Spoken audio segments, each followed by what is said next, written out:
That's why they pay athletes these fantastic salaries. I was listening to the radio the other day. They just contracted to pay one player on one team $6 million a year.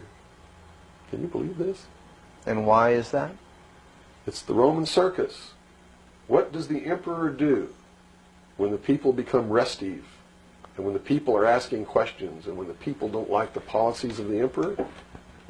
He sends them to the circus. He creates a circus. He builds a giant coliseum.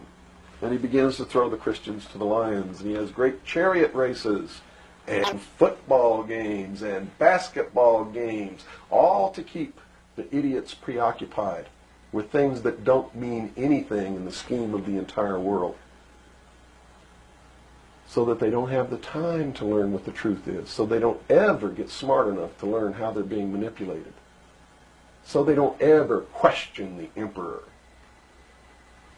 That's why they pay a player on a football team or a baseball team $1 million or $2 million or $3 million a year. It is the Roman circus. I know men who don't know anything in the world except who plays third base for the Mets. And they think that's a great accomplishment. And they meet and pat each other on the back and bond and go have cocktails and talk about what this guy that plays third base for the Mets did in last night's game.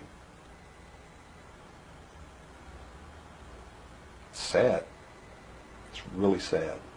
Is there any room in a kind of society where these manipulations are not taking place for this type of entertainment, or any type of entertainment at all?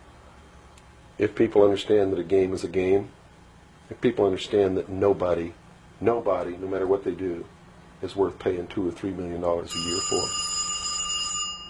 people should be able to get rich if they want to, by the sweat of their individual labor. Okay?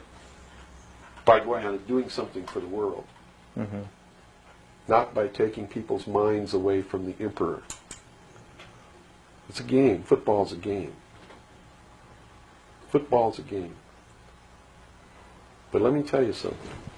When 150 of the most powerful men and women in the world can meet in secret in Baden-Baden, Germany, and plot the fate of billions, and nobody even cares about it, but 6 football players go to lunch together, and it's in the headlines across the country, you have a reflection of the society in which that exists. And it is a sick society that is doomed to self-destruction.